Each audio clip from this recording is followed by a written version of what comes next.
Hello guys, welcome to our YouTube channel study with M. आज मैं आप सभी के लिए काफ़ी इंपॉर्टेंट वीडियो लेके आई हूँ। तो देखिए, आपके आगामी उत्तराखंड के सभी एग्ज़ाम के रिगार्डिंग आप सभी को स्टडी विद एम के द्वारा हिंदी की क्लास प्रोवाइड कराई जा रही है। ये क्लास डेली शाम 5 बजे आप सभी को प्रोवाइड की जाती है, जो कि आपके आगामी उत्तराखंड पुलिस, पटवारी, लेखपाल, फॉरेस्ट गार्ड व अन्य एक दिवसीय सभी परीक्षाओं हेतु काफ़ी महत्वपूर्ण रहने वाली है। तो आप सभी लोग हमारी इस क्लास में स्टार्टिंग से लेकर एंड तक बने रहें। और अभी तक काफ़ी सारी क्लासेस आपको हिंदी की प्रोवाइड करा दी गई हैं। तो जिन लोगों ने पुरानी क्लासेस नहीं देखी हैं, स्टडी विद एम पर प्लेलिस्ट अपडेट कर दी गई है, तो वहाँ पे आप विजिट करके अब तक के सारे क्लासेस को एक साथ देख सकते हैं। तो चलिए आज की इस क्लास को हम स्टार्ट करते हैं। स्टार्ट करने से पहले जिन लोगों ने अभी तक हमारे YouTube channel study with M को सब्सक्राइब नहीं किया है, वो सब्सक्राइब कर लें। साथ ही साथ बगल में जो बेल आइकन दिख रहा है, इसे भी प्रेस कर लें, ताकि हम कोई भी वीडियो डालते हैं तो उसका नोटिफिकेशन आपके पास जल्द से जल्द पहुंच जाए। आप सभी लोग हमारे टेलीग्राम चैनल को भी ज्वाइन कर सकते हैं। ये भी स्टडी विद एम के नाम से ही बना हुआ है और टेलीग्राम चैनल पर रात को 8 बजे क्विज़ का भी आयोजन किया जाता है। काफ़ी इंपॉर्टेंट क्वेश्चन आपको क्विज़ के रूप में दिए जा रहे हैं, तो आप कोई ज्वाइन कर सकते हैं। तो चलिए आज के सेशन को हम स्टार्ट करते हैं और इस सेशन का पहला क्वेश्चन है, विज्ञप्ति शब्द हिंदी में आया है। तो देखिए, विज्ञप्ति शब्द हिंदी में आया है संस्कृत से। ऑप्शन 20 क्वेश्चन का करेक्ट आंसर है। देखिए, प्राचीन भारतीय आर्य भाषा का काल 1500 ईस्वी पूर्व से 500 ईस्वी पूर्व तक माना गया है और इस अवधि में बोलचाल की भाषा क्या थी? संस्कृत। इस अवधि में संस्कृत बोलचाल की भाषा थी और संस्कृत भाषा के दो रूप हैं। कौन कौन से ये दो रूप हैं? एक तो है आपका वैदिक संस्कृत, दूसरा है लौकिक संस्कृत।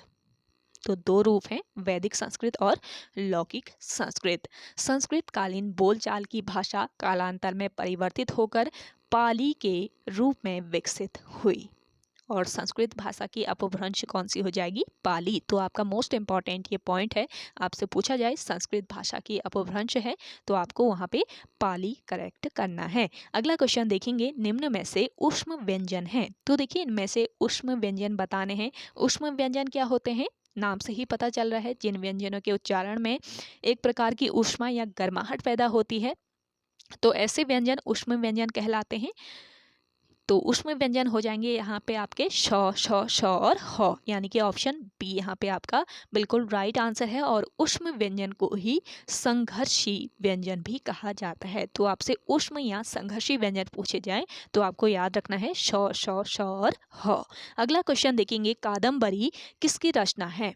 तो देखिए, कादम्बरी रचना है बाणभट्ट की। ऑप्शन डी इस क्वेश्चन का बिल्कुल राइट आंसर है। देखिए, कादम्बरी संस्कृत साहित्य का महान उपन्यास है। ये ध्यान रखेंगे, संस्कृत साहित्य का ये एक महान उपन्यास है जिसके रचनाकार कौन है? बाणभट्ट।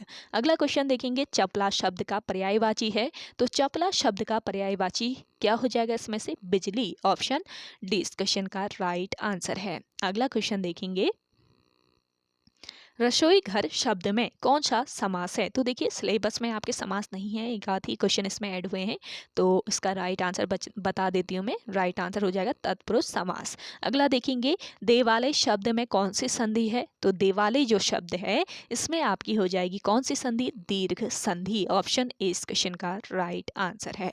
तो देखिए, दीर्घ संधि का क्या नियम रहता है? जब ह्रस्व व दीर्घ और छोटी ई और छोटा ऊ के बाद क्रमशः ह्रस्व या दीर्घ और छोटी ई और छोटा ऊ स्वर आते हैं, तो दोनों को मिलाकर दीर्घ आ, बड़ी ई और बड़ा ऊ हो जाते हैं। तो आ, बड़ी ई और बड़ा ऊ हो जाते हैं। जैसे कि यहाँ पे देखिए, देवालय का अगर हम संधि विच्छेद करते हैं तो क्या हो जाएगा? देव धन आलय। तो यहाँ पे व यानी कि यहाँ पे अ स्वर है आपका और यहाँ पे है आ, तो अ और आ जो स्वर मिलकर है वो क्या बना रहे हैं? आ बना रहे हैं। तो ये जो आ बनता है वो किस में बनता है? दीर्घ स्वर में। तो ये आपको ध्यान में रखना है, दीर्घ संधि में आ बन रहा है जब ह्रस्व व दीर्घ अ, छोटी और ऊ के बाद क्रमशः यही स्वर आए और दोनों मिलकर दीर्घ आ, बड़ी और बड़ा ऊ बनाए, तो यहाँ पे हो जाता है दीर्घ संधि। तो ये आपको याद रखना है, यहाँ पे आपका अ और आ मिलकर आ बना रहे हैं, तो ये आपके दीर्घ संधि का उदाहरण हो जाएगा देवालय।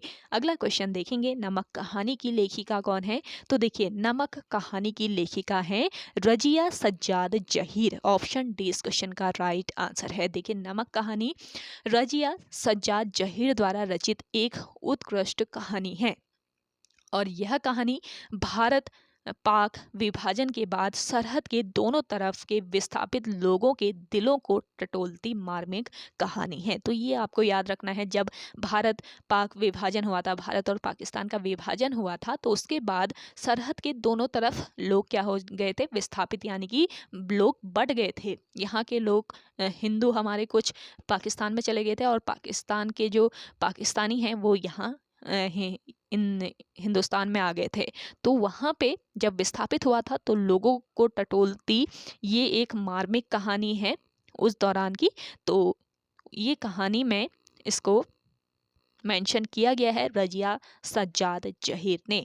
तो ये एक मार्मिक कहानी है और भारत पाक विभाजन के बाद सरहद के दोनों तरफ के विस्थापित लोगों के दिलों को टटोलने वाली ये मार्मिक कहानी है।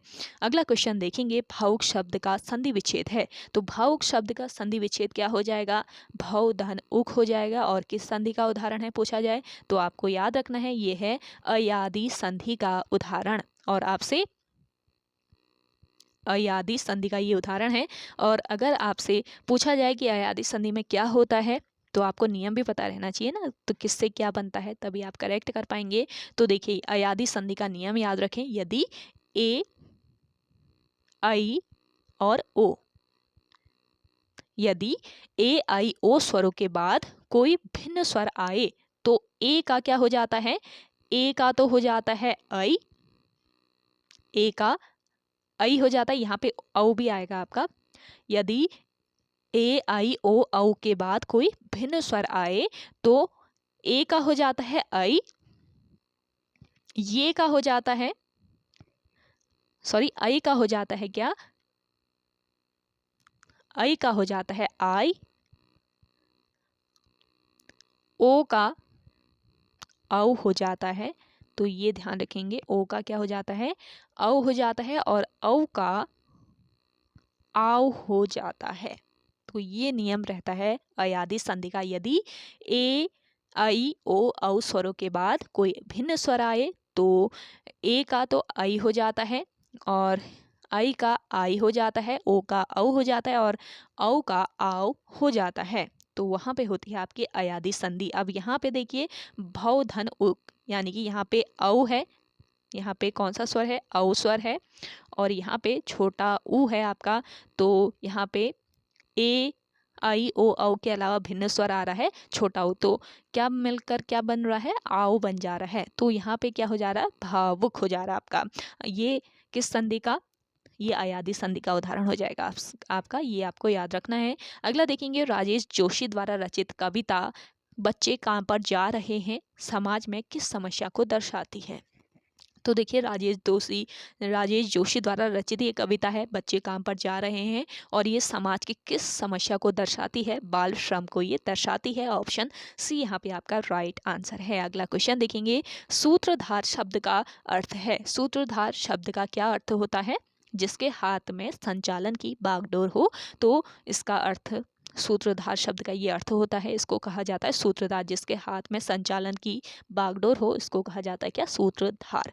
चलिए अगला देखेंगे। अगला क्वेश्चन है आपका, इस जल प्रलय में के लेखक हैं। तो देखिए इस जल प्रलय में के लेखक हैं फणीश्वर नाथ रेणु। ऑप्शन बी यहाँ पे आपका राइट आंसर है। देखिए इस जल प्रलय में लेखक फणीश्वर नाथ रेणु ने वर्ष 1967 में आई विनाशकारी बाढ़ का वर्णन किया है। अगला क्वेश्चन देखेंगे, करी शब्द का अर्थ है। करी शब्द का अर्थ होता है हाथी। ऑप्शन सी बिल्कुल राइट आंसर है। अगला देखेंगे, खंड काव्य सुदामा चरित के रचनाकार कौन है? तो देखिए खंड महाकाव्य है, ये खंड काव्य है सुदामा चरित और इसके रचनाकार कौन है? नरोत्तम। ऑप्शन डी इस क्वेश्चन का राइट आंसर हो जाएगा। अगला क्वेश्चन देखेंगे, इनमें से वायु शब्द का पर्यायवाची नहीं है। तो वायु का पर्यायवाची हवा है, अनिल है, सॉरी हाँ समीर भी है, अनिल भी है, लेकिन सलिल नहीं है। तो वायु का पर्यायवाची सलिल इसमें से नहीं है। सलिल जो है ये किसका पानी का पर्यायवाची है। और पानी के अन्य पर्यायवाची कौन कौन से होते हैं? जल, वारी, नीर, तोय, अम्बु, सर, ये सभी जल के पर्यायवाची हैं। तो वायु का पर्यायवाची नहीं है इनमें से सलिल। अगला क्वेश्चन देखेंगे, इनमें से पीयूष शब्द का पर्यायवाची नहीं है। तो पीयूष शब्द का पर्यायवाची इनमें से प्रत्यूष नहीं है। बाकी अमृता, सुधा, अमी ये पीयूष के पर्यायवाची हो जाएंगे। अगला क्वेश्चन देखेंगे, आप सभी को ये सेशन पसंद आ रहा है जल्दी से लाइक कर लें। जिन लोगों ने अभी तक हमारे YouTube channel study with M को सब्सक्राइब नहीं किया है वो सब्सक्राइब कर लीजिए, क्योंकि आपके आगामी एग्जाम के रिगार्डिंग काफ़ी महत्वपूर्ण क्लासेस आपको यहाँ पे प्रोवाइड की जा रही हैं।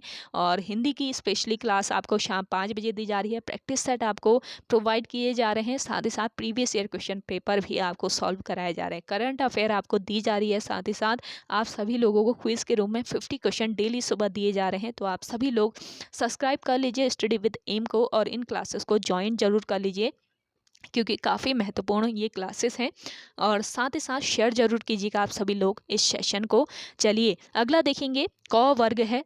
तो देखिए क वर्ग बताना है, कंठ्य है, अंतस्थ है, मूर्धन्य है या फिर दंतव्य है। तो देखिए जो आपके स्पर्श व्यंजन होते हैं, स्पर्श व्यंजन याद रखेंगे। स्पर्श व्यंजन, व्यंजनों के अनेक प्रकार होते हैं, इनमें से स्पर्श व्यंजन एक है। तो स्पर्श व्यंजन को कितने वर्गों में? 5 वर्गों में बांटा गया है। कौन से ये 5 वर्ग हैं? क वर्ग है, इसके बाद च वर्ग है, ट वर्ग है, त वर्ग है और प वर्ग है। तो ये आपको याद रखना है। स्पर्श व्यंजन जो होते हैं इन्हें 5 वर्गों में बांटा गया है। क वर्ग, च वर्ग, ट वर्ग, त वर्ग और प वर्ग। और हर वर्ग में यानी कि प्रत्येक वर्ग में कितने व्यंजन रखे गए हैं? 5 व्यंजन रखे गए हैं। यानी कि क वर्ग में कितने व्यंजन आ जाएंगे आपके? 5। क, ख, ग, घ और अंग, ये 5 व्यंजन आपके क वर्ग में आते हैं, ये आपको याद रखना है। तो जो आपके क वर्ग के व्यंजन हैं इनका उच्चारण कहाँ से किया जाता है ये बताना है। तो देखिए क वर्ग के जितने भी व्यंजन होते हैं इनका उच्चारण होता है कहाँ से? कंठ से। यानी कि ये कंठ व्यंजन हो जाएंगे आपके। ऑप्शन बी यहाँ पे आपका बिल्कुल राइट आंसर है। ऐसे ही च वर्ग के व्यंजनों की बात करें तो च वर्ग में कौन कौन से?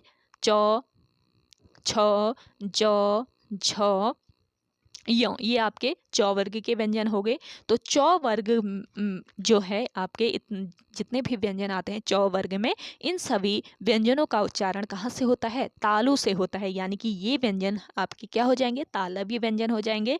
ट वर्ग के व्यंजनों का उच्चारण होता है मूर्धा से। ट, ठ, ड, ढ, ण आते हैं आपके ट वर्ग में, तो इनका उच्चारण होता है कहाँ से? मूर्धा से। तो ये मूर्धन्य व्यंजन हो जाएंगे। ऐसे ही आपका त वर्ग जो है, त वर्ग का उच्चारण कहाँ से होता है? दंत से।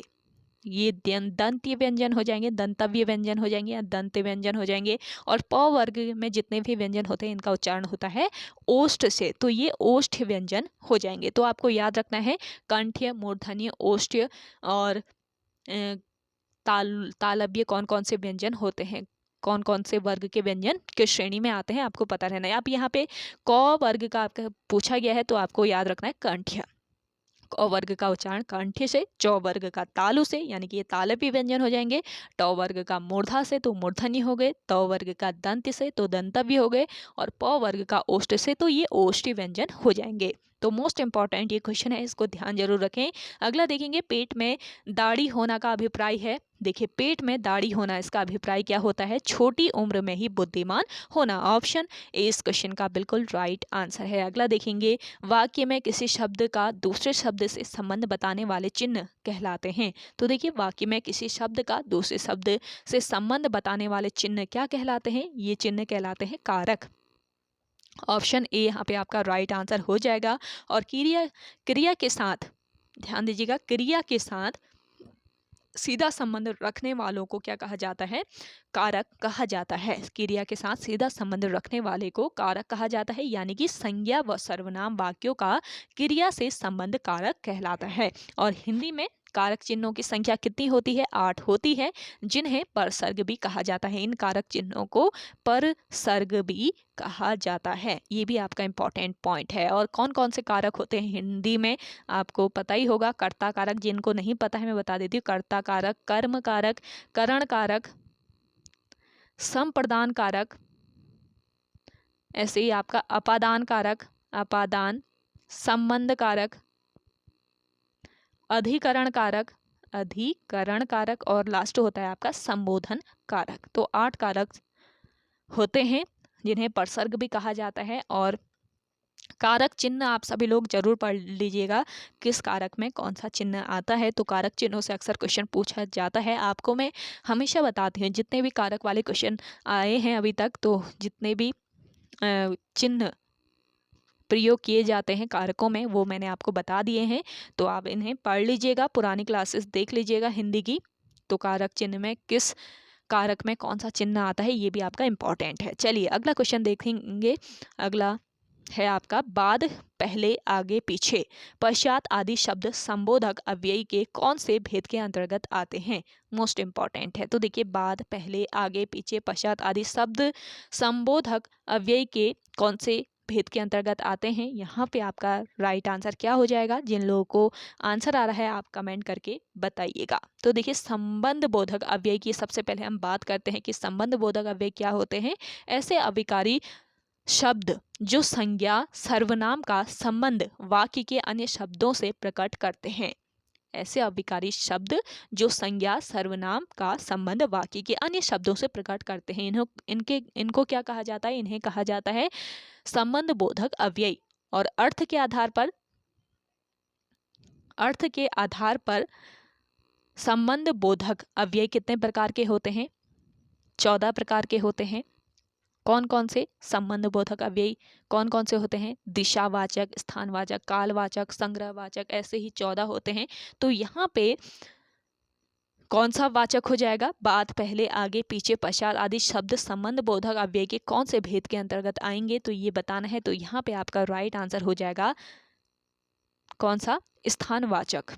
तो आपको याद रखना है स्थानवाचक के अंतर्गत आएंगे। लेकिन दिए गए ऑप्शन में स्थानवाचक नहीं है आपका, तो ये आपके ऑप्शन गलत हो जाएंगे। तो स्थानवाचक में आ जाएंगे बाद, पहले, आगे, पीछे, पश्चात आदि। ये आपको याद रखना है, काफ़ी इंपॉर्टेंट ये क्वेश्चन है। चलिए अगला देखेंगे। अगला क्वेश्चन है आपका ट और रॉ। आधा ट और रॉ मिलकर बनते हैं। तो देखिए, आधा ट और रॉ किससे मिलकर बनते हैं? तो ये मिलकर बनते हैं, बताइए किससे? आधा ट और रॉ के मिलने से क्या बनता है? यहाँ पे आपका राइट आंसर हो जाएगा ट्रॉ।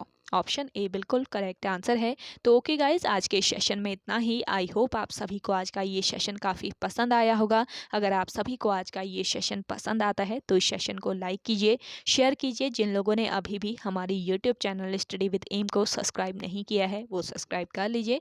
तो चलिए, 8 बजे आपका प्रैक्टिस सेट आने वाला है, उसके लिए तैयार रहिएगा। मिलते हैं एक नेक्स्ट इंटरेस्टिंग वीडियोज़ के साथ। तब तक के लिए धन्यवाद।